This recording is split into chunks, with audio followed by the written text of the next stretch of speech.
네, 우리 귀한 찬양한 우리 오케스트라 성가대에 또 감사의 박수를 드리겠습니다. 네, 감사합니다.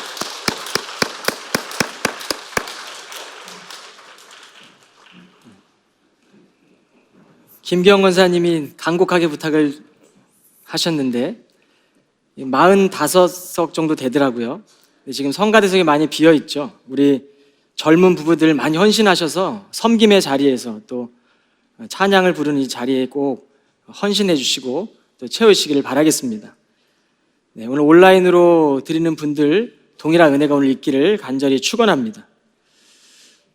지난주에 말씀의 제목은 마태가 전하는 복음이었습니다. 오늘 말씀의 제목은 요한이 전하는 복음입니다. 오늘 요한복음 1장 1절의 말씀을 보면 3개의 문장으로 구성되어 있습니다. 첫 번째 문장은 태초에 말씀이 계셨다, 존재했다. 두 번째는 그 말씀이 태초부터 하나님과 함께 계셨다. 세 번째 문장은 그 말씀이 곧 하나님이시다.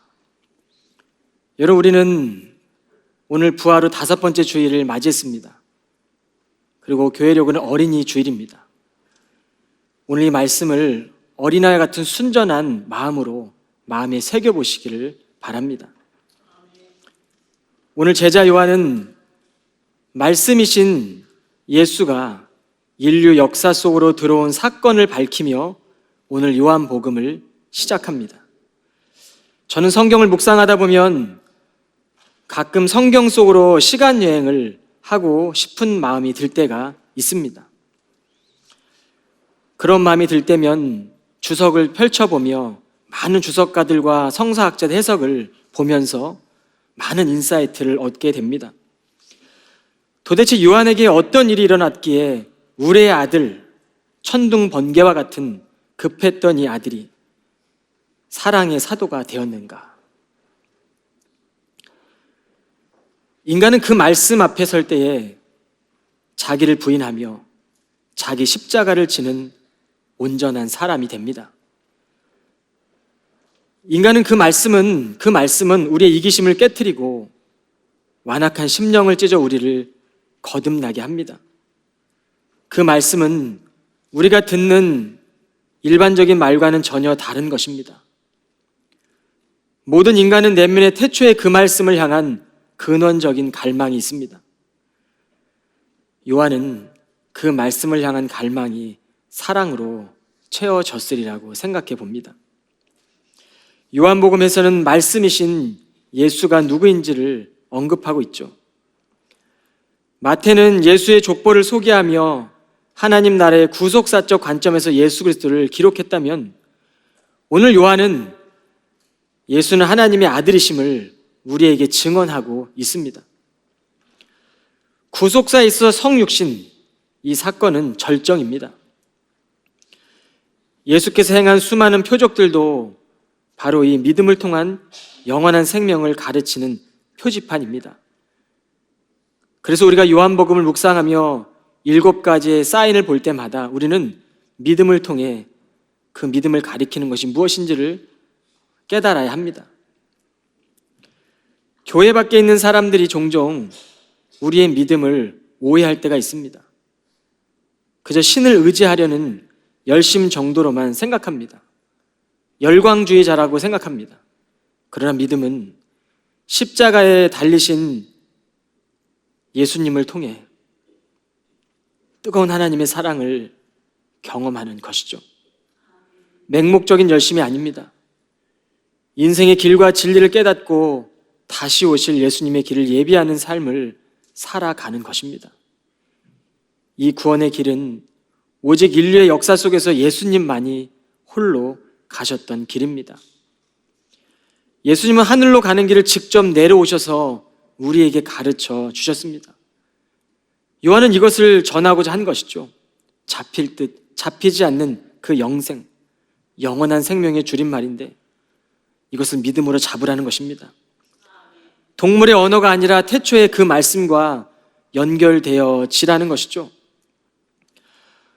화려한 미사오구나 완벽한 논리로 무장한다고 해도 태초에 그 말씀과 연결되지 않으면 말은 그저 소음의 차원으로 전락하는 것일 뿐입니다. 그래서 성령의 감동이 없이 읽게 되면 성경은 우리가 이해할 수 없는 글자일 뿐이죠. 영국 속담에 사랑하면 1000개의 눈이 생긴다라는 속담이 있습니다. 여러분 사랑해 본 적 있으십니까? 주님을 사랑하면 그 말씀은 예수 그리스도 안에서 듣고 보고 만진 바 된다라고 요한은 기록하고 있습니다. 오늘 14장 1절에 보면 너희는 마음에 근심하지 마라. 하나님을 믿고 또 나를 믿어라. 오늘 어린이 주일이라 우리 어린 아이들을 묵상하며 보면서 조선시대 아이들에게 가르치는 글자를 가르치는 사자수학이라는 기초학문 교과서를 생각해 보았습니다. 생활 규범, 행실, 마음가짐에 대해 일러주는 책이죠. 사람 모두가 관계를 떠나서 살 수 없고 관계 속에 살아갑니다. 태어나자마자 부모와의 관계, 조금 크다 보면 친구와의 관계, 또 이웃과의 관계이죠. 그러나 한 가지가 더 있습니다. 믿음입니다. 믿음은 보이지 않는 하나님과의 관계입니다. 세상은 끝없는 경쟁으로 그리고 그 관계 안에서 우리를 지치게 하고 우리의 마음을 불편하게 하기도 합니다. 그러나 예수님은 하나님을 믿고 또 나를 믿으라고 말씀합니다. 성경은 우리에게 믿음의 태도를 갖추라고 말씀하시고 그리스도의 성품을 닮아가라고 말씀하시고 이웃과의 관계 가운데 어떻게 살아가라고 분명하게 우리를 가르치고 계십니다. 그래서 믿음의 반대는 불신이 아니라 근심에 빠지는 것이 아닐까요? 우리가 길을 잃을 때에도 주님과 함께 머물러 있으면 길이 되시는 주님과 함께 그 시간을 보내면 되겠고, 때로는 길을 잃어버리고 길이 없다고 느껴질 때마다 우리는 길이 되시는 그 주님을 믿으면 되는 것입니다. 예배는 주님을 믿는 것입니다. 나를 위해 십자가 지신 그 예수 그리스도를 믿음으로 고백하고 내 죄를 다 씻겨주신 예수 그리스도를 믿음으로 고백하는 것이 바로 예배자들의 모습입니다. 초기 그리스도인들은 1세기에 예수를 살아있는 영원한 생명으로 경험했습니다. 요한도 그랬습니다. 그들은 예수님의 생명이 곧 하나님과 일치한다는 사실을 경험하게 됐기 때문에 1세기 초대 기독교인들은 하늘의 이야기를 땅에서 써나갔던 것이죠. 첫째로 우리는 길을 찾는 사람들입니다. 오늘 5절로 10절 말씀에 보면 두 명의 제자가 언급됩니다. 도마와 빌립이죠. 3년 동안 함께했던 이 제자들, 오늘 도마와 빌립만 언급되어 있지만 나머지 10 제자도 아마 깨닫지 못했을 것입니다. 예수님이 가는 길을 알지 못했습니다. 근데 도마는 그곳이 어딘지 모르겠다고 질문합니다. 용기입니다. 그런데 이 단지 도마만이 아니라 이것이 우리의 모습입니다. 이에 빌립이 또 질문합니다. 저희에게 아버지를 보여달라는 것이죠. 이 대화가 오가던 이 시점은 이제 예수님이 십자가를 달리시기 전 초일기를 하고 있던 시간들이죠. 그리고 고별 설교입니다. 그래서 요한복음 13장부터 17장까지는 고별 설교이지 않습니까? 이 예수님은 제자들에게, 질문했던 제자들에게 나를 본 자는 하나님을 본 것이다. 그리고 내가 곧 길이다. 그리고 진리다. 생명이다. 나로 말미암지 않고 아버지께로 올 자가 없다라고 답변하고 계시는 것이죠. 오늘 5절로 10절의 말씀을 자세히 보면 안다라는 동사와 본다라는 동사가 자주 언급됩니다. 우리도 성경을 매일 읽고 보고 듣고 묵상하며 관찰하죠. 그런데 요한복음에는 이 안다라는 동사가 참 많이 나옵니다. 100여 번이 넘게 나온다고 기록되어 있습니다. 알다라는 헬라어 기노스코, 히브리어로 알다라는 야다라는 단어는 머리로 아는 것이 아니라 우리의 삶으로 체험으로 깨닫는 것을 뜻합니다.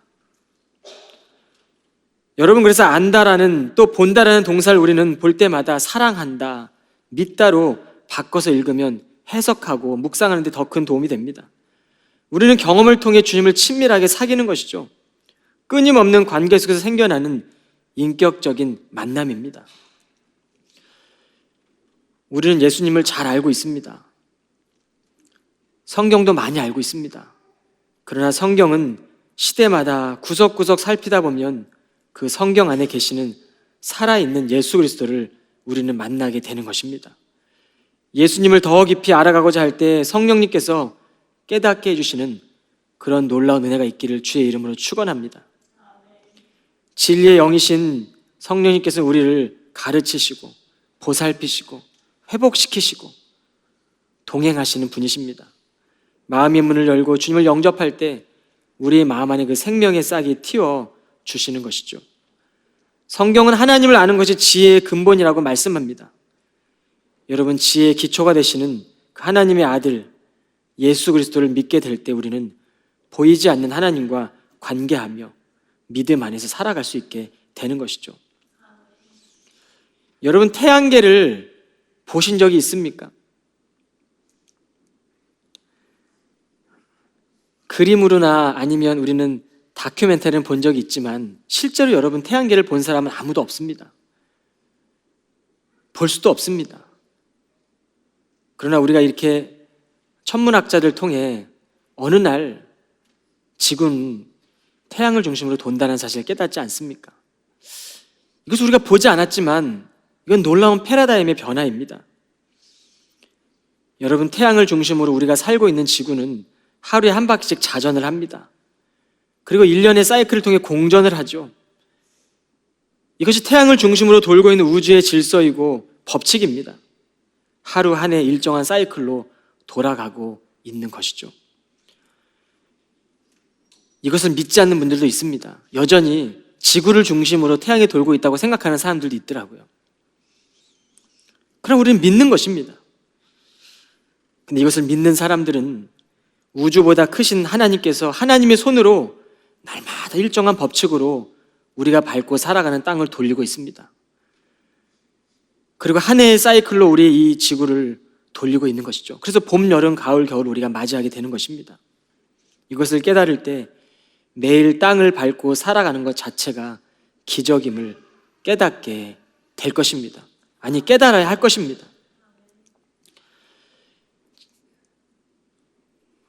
여러분, 우주에 비하면 우리가 살아가는 한 명의 삶은 개미보다 작은 생명입니다.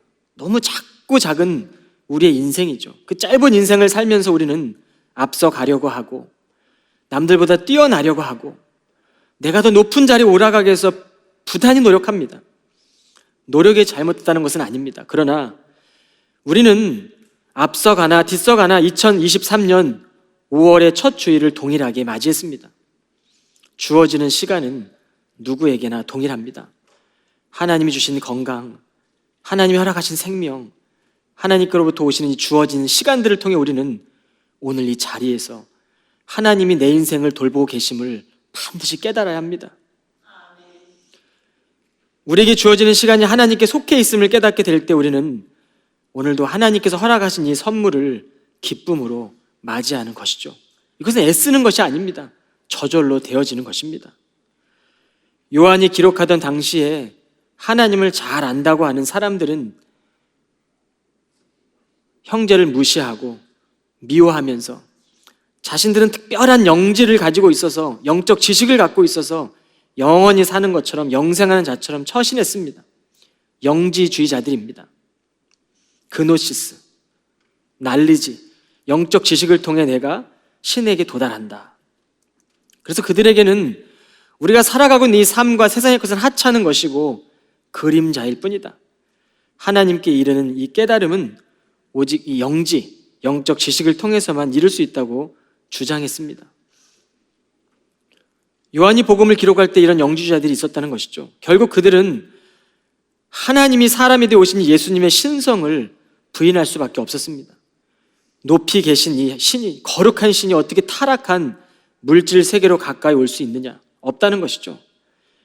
이들은 특정 소수에게 알려져 있는 더 높은 진리를 소유하고 있다고 주장했고 착각했습니다. 그러나 요한은 성육신하신 하나님을 제대로 이해하지 못한 것이라고 오늘 요한복음을 통해 기록하고 있는 것입니다. 여러분, 기독교의 신앙의 목적은 주님과의 친밀한 관계를 유지하는 것이고 우리에게 허락된 이웃과 더불어 친밀한 사귐 속에서 살아가는 것입니다. 하나님께 이르는 이 진리의 힘이 실천적인 삶으로 연결되지 않으면, 입증되지 않으면 우리가 아무리 외치는 믿음은 공허한 메아리가 될 뿐입니다. 여러분이 믿는 믿음은 삶과 연결되어 있습니까? 우리가 드리는 기도는 우리의 삶과 연결되어 있습니까? 오늘 우리가 올려드리는 찬양은 우리의 믿음의 고백과 삶에서 주님께 올려드리는 발걸음과 연결되어 있으십니까? 오늘 이 시간 성령께서 이 진리의 힘이 우리를 끌어당겨 삶 속에서 그 삶의 자리에서 우리의 예배가 마치고 난 뒤에 시작되어지는 삶의 예배 가운데 놀라운 역사로, 놀라운 경험으로 펼쳐지기를 주님의 이름으로 간절히 축원드립니다. 둘째로 예수님이 가신 길은 아버지의 집을 예비하기 위함입니다. 내 아버지의 집에는 너희들이 있을 곳이 많이 있다. 만일 그렇지 않으면 내가 너희에게 이런 말을 하지 않았을 것이다. 나는 너희를 위하여 한 장소를 마련하러 간다. 내가 가서 너희를 위해 한 장소를 마련한 뒤에 다시 와서 너희를 데려가 내가 있는 곳에 너희도 있게 하겠다. 2009년도에 방영된 아버지의 집이라는 드라마를 보신 분들이 계실 것입니다. 이 드라마에 보면 10살 된 아들의 미래를 위해 아버지는 아들을 미국으로 유학을 보냅니다. 오늘 여기 있는 청년들처럼 그렇게 유학으로 온 것이죠. 극 중에 나오는 아버지가 생각하는 세상에서는 아들을 위해 가장 좋은 길이 미국이라는 선택을 한 것이고 그렇게 이별을 합니다. 그런데 10년이 지나 돌아온 아들은 불행히도 깽이 되어 한국으로 도망을 오게 됩니다. 그런 아들을 위해 사고를 해결하려다가 아버지는 죽음에 이르게 되는데 마지막으로 아들에게 이렇게 말합니다. 아들아, 이 머리카락이 생길 때부터 이 손가락이 생길 때까지 넌 내 아들이다. 나이가 들면 아빠는 자식을 통해 꿈을 꾸는 거란다. 살다가 포기하고 싶어도 너를 제일 사랑하는 사람이 있다는 것을 가슴속에서 잊지 말아야 한다. 마지막 그 순간에 아들을 향한 아버지는 사랑을 남기고 세상을 떠납니다. 물론 드라마의 이야기죠. 그러나 성경에 보면 탕자 이야기를 잘 아실 것입니다. 둘째 아들이 아버지의 재산을 상속받습니다. 그리고 아버지의 품을 떠나 다른 도시로 가서 자기 멋대로 생활하다가 완전히 인생이 망하게 됩니다. 그리고 그 나라에 흉년이 들자 이제는 대지치는 일로도 먹고 살기 힘들게 되었습니다. 그때 이 아들은 자신의 아버지를 생각하게 되죠. 내 아버지의 집에 품꾼으로라도 가야 되겠다. 이제 아들이 아니라 종으로라도 가야 되겠다. 그렇게 결심을 하고 방황하면서도 이제는 아버지의 집을 향해 길을 떠나죠.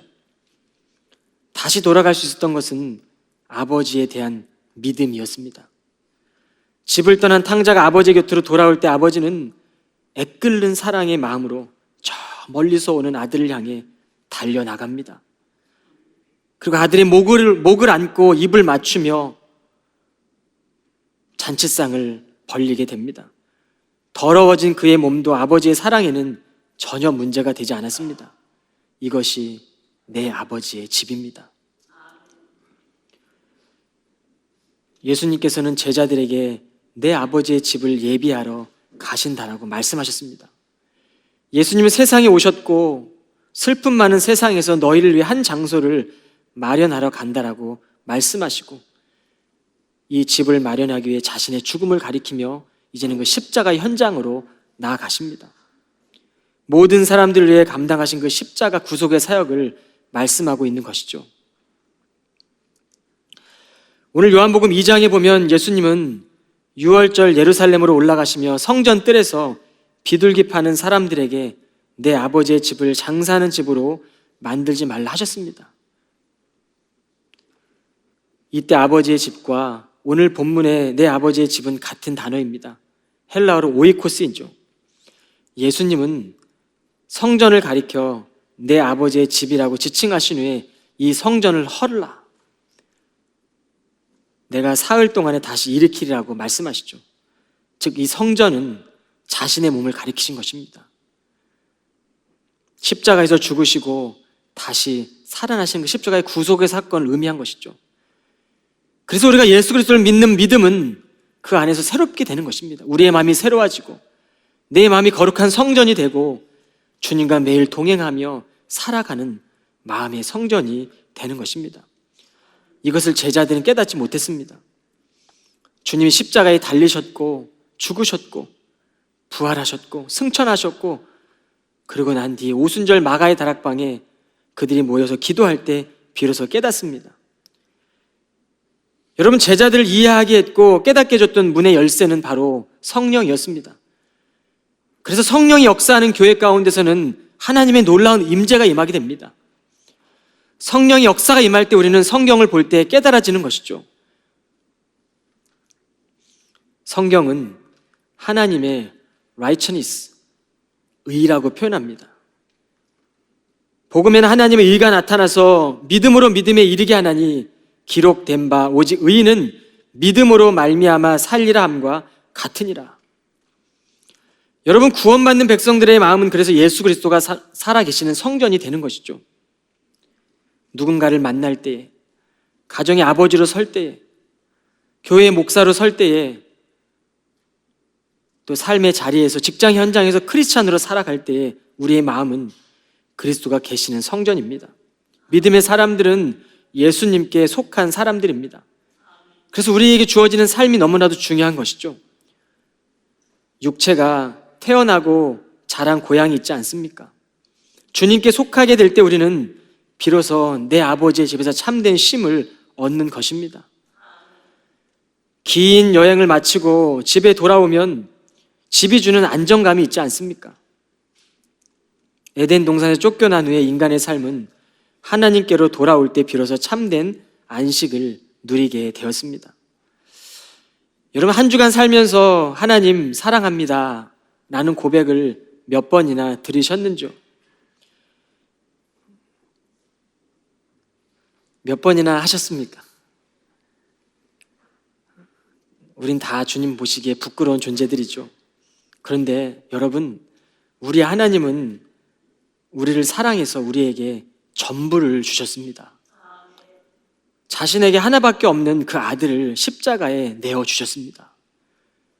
그리고 죽기까지 그대로 묵인하셨습니다. 우리를 향한 사랑입니다. 제가 두 아들을 낳고 보니 이 일이 결코 쉽지 않음을 깨닫습니다. 그런데 우리 하나님은 자신의 전부를 우리에게 다 주신 것입니다. 그리고 우리에게 단지 원하는 것은 우리의 마음입니다. 너희 마음이 내 안에 있기 원한다. 여러분, 매일 기억하십시오. 세상은 우리의 마음을 흔들 것입니다. 그러나 내 아버지의 집을 향해 올곧게 걸어가시길 바랍니다. 그 길 위에 서서 상실된 마음으로 살아가는 이들에게 아버지의 집이 되어 주십시오. 그리고 우리의 자녀들에게 아버지의 집이 되어 주십시오. 셋째로, 성도들에게는 기도가 있지 않습니까? 내가 아버지 안에 있고 아버지께서 내 안에 계시다는 내 말을 믿어라. 나를 믿지 못하겠으면 내가 행한 표적 그것만이라도 믿어라. 내가 너에게 진리를 말한다. 나를 믿는 사람은 내가 지금까지 해온 일들을 그 사람도 행할 것이다.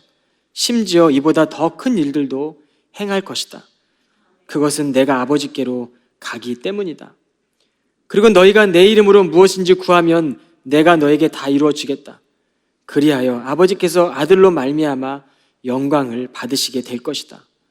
너희가 내 이름으로 무엇인지 내게 구하면 내가 다 이루어 주겠다. 우리가 할 수 없는 일들, 주님과 동행할 때 주님이 행하십니다. 내가 갈 수 없는 곳까지 주님이 가실 거고 우리의 삶을 통해 주님이 일하시고 계심을 꼭 깨달으시기를 바랍니다. 주님은 기도의 자리에 매일 찾아오십니다. 예배드리는 이 시간만 찾아오는 것이 아니라 한 주에 7일 동안 내가 주님 사랑합니다라고 고백하는 그 자리에 찾아오실 것입니다. 7일은 몇 시간이죠? 168시간입니다. 시간마다 우리가 나를 위해 달려 돌아가신 그 십자가의 주님을 내가 사랑합니다라고 고백할 때 그 시간 속에 주님은 찾아오십니다. 우리가 하나님을 알고 있다고 하지만 우리는 하나님의 얼굴을 매일 구하지 않습니다. 기도는 우리의 새로운 삶의 문이 될 것이고 절망의 현장을 빠져나오는 출구가 될 것입니다. 1982년 미국의 범죄 심리학자인 제임스 윌슨과 조지 켈링이 발표한 깨진 유리창 이론이 있습니다. 이 이론은 건물 주인이 건물에 깨진 유리창을 수리하지 않고 방치해 둔다면 그로 인해 절도나 건물 파괴 등 강력 범죄를 부추기는 결과를 낳는다는 것입니다. 뉴욕의 어느 주택가에 주인이 이사간 집에 한 아이가 장난을 치다가 돌을 던져 유리창을 깼습니다. 마을 사람들은 대수롭지 않게 여겼고 머지않아 그 집의 유리창들이 모두 아이들에 의해 파손되었습니다. 그렇게 깨진 유리 조각들이 거리에 흩어졌으나 누구도 치우려 하지 않았습니다. 그것으로 인해 마을이 점차 지저분해지고 음산해지자 주민들은 이런 곳에서 살 수 없다면 이사를 가기 시작합니다. 당연히 주인 없는 빈집은 늘어났고 아이들은 빈집마다 돌을 던져 유리창을 부쉈습니다. 이 같은 악순환이 되풀이되면서 결국 마을은 사람들의 따스함이 사라진 곳이 되었습니다. 여러분, 성경은 우리의 마음을 비우라고 하지 않습니다. 그리스도로 채우라고 말씀합니다. 우리 마음이 비어 있을 때 성경은 사단이 들어왔다가 7사단이 들어온다라고 얘기하죠. 이것이 어떤 의미입니까? 비어있는 마음에는 여러 가지 근심과 걱정과 세상의 욕망과 정욕들이 찾아온다는 것입니다. 우리는 그리스도를 믿는 믿음으로 꽉꽉 채워야 합니다. 아멘. 우리가 사는 세상이 어떻게 작동되는지를 보면 곳곳이 깨진 유리창을 수리하지 않는 것과 같습니다.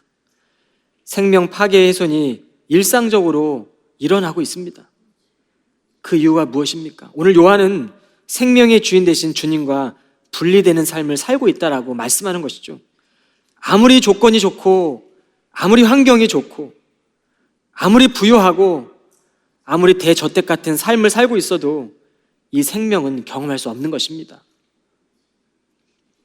어쩌면 더 많이 가질수록 더 공허할 수 있습니다. 그러나 오늘 요한은 오직 예수 그리스도만으로 해결된다는 것이 바로 요한복음의 복음의 결론입니다. 여러분, 인생의 깊은 골짜기에서 피어나는 기도의 백합화를 경험하십시오. 절망 속에 있는 이들의 희망이 되어주시기를 바랍니다. 더 깊은 기도의 삶, 더 깊은 기도의 길은 내 안에 주님이 거하고 우리가 주님 안에 거하게 될 때 그 일들을 통해 온전한 관계를 누리는 것이죠.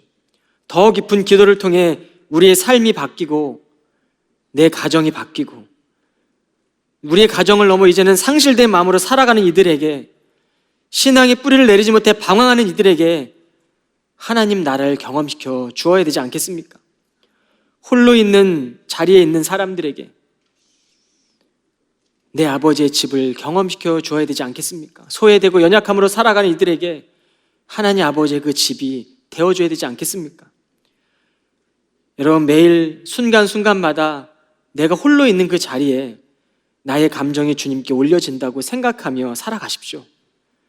우리의 마음과 우리의 마음도 우리의 것이 아니고 나의 마음도 내 것이 아니고 주님의 것이라고 생각한다면 일상에서 우리 안에 일어나는 여러 가지 슬픔과 걱정과 피어오르는 의심, 때론 분노, 거절감, 풀어져 있던 우리 악한 본성들과 욕망들을 거스르고 삶의 거룩한 모습으로 살아가게 되는 것입니다. 그래서 날마다 예배하는 것입니다. 우리 보스턴 지역의 특별히 케임브리지 한인교회는 매일매일 기도의 등불을 새벽마다 켜고 있는 믿음의 지체들이 있습니다. 여러분, 이런 믿음의 지체들이 있음을 기억하며 여러분의 삶의 현장에서 하루의 첫 시간을 주님께 드리십시오. 오늘 어린이 주일이지 않습니까? 우리 아이들이 이 같은 시간에 지금도 하나님의 성전이 아버지 집에서 이 지하에서 예배하고 있다는 사실이 얼마나 뭉클하고 감사합니까? 생명을 계속 낳고 있는 우리 믿음의 가정들을 통해 오늘 이 밑에서 예배드리는 아이들이 매주 늘고 있습니다. 놀라운 영적 부흥입니다. 귀한 아이들에게 믿음의 부모가 되어주십시오. 바르게 성장할 수 있도록 말로 가르치는 것이 아니라 태초의 그 말씀 앞에 우리가 먼저 서서 믿음의 본이 되시길 바랍니다. 부모의 뒷모습으로도 아이들이 평안함을 느낄 수 있도록 살아가 주십시오. 누구도 마음의 성전을 깨끗하게 하는 것은 쉽지 않습니다. 그렇기에 날마다 우리는 그리스도의 다스림을 받고 삶을 드리는 것입니다. 우리가 지켜내는 그 자리에 바람도 불고 비도 올 때가 있습니다. 그러나 모든 열매는 하나님의 손에 있는 것이죠. 오늘 주보 앞면에 보시면, 주보를 갖고 계신 분들은 아시겠지만 오늘 앞면에 보면 그 안에 이런 글귀가 있습니다. 사랑한다는 말보다 따뜻한 말은 지금까지 없었다. 여러분, 우리의 삶의 어떤 모습도 하나님 앞에 또 하나님 안에서 진정한 변화 없이는 제대로 믿고 있다고 할 수 없습니다. 하나님의 사랑이 없는데 아무리 믿어도 그것이 어떻게 우리의 삶과 연결되겠습니까? 내가 오늘 그리스도를 믿는 믿음 안에서 우리가 거듭났다는 확신이 없는데 우리가 어떻게 날마다 주님과 동행할 수 있겠습니까? 전심으로 찾고 찾으십시오. 그러면 나를 만날 것이라고 말씀하셨습니다. 약속하십시오. 하루의 첫 시간을 기도로 열어가십시오. 그럼 손 한번 들어봅시다. 하나님께서 여러분의 손과 약속하십니다. 오늘 하나님, 내가 새벽 예배 못 드려도 내가 일어난 그 시간, 첫 시간을 기도로 주님 앞에 그 시간 올려드리겠습니다. 네, 여러분, 하나님과 약속하셨습니다. 네, 이제 내리십시오. 오늘 본문의 11절 말씀을 이제 내 마음에 새기십시오. 내가 아버지 안에 있고 아버지께서 내 안에 계시다. 여러분, 이 말씀을 가슴 깊이 새기십시오. 너희가 내 이름으로 무엇인지 구하면 내가 너희에게 다 이루어 주겠다. 그리하여 아버지께서 하늘로 말미암아 영광을 받으시게 될 것이다. 우리는 하나님께 찬양과 영광을 돌리는 사람들입니다. 예수 그리스도가 십자가의 삶에서 우리를 위해 달려 돌아가셨다는 그 사실을 삶에 받아들이기만 한다면 애쓰지 않아도, 노력하지 않아도 저절로 이루어지는 예배의 기쁨입니다. 한 주도 우리의 삶의 가장 낮은 자리에 찾아오시는 그 예수님, 또 하나님의 은총이 우리를 보호해 주실 것입니다. 시간 기도하겠습니다. 거룩하신 하나님, 부활의 주님께서 길이 되어주시고 제자 요한이 만난 주님을 우리도 경험하게 하옵소서. 기도하는 이들의 제목에 응답하여 주시고 내 아버지의 집에서 누리는 기쁨과 만족함이 넘쳐나게 하옵소서. 우리를 죄에서 구원해 주시는 예수 그리스도 이름으로 기도하옵나이다. 아멘.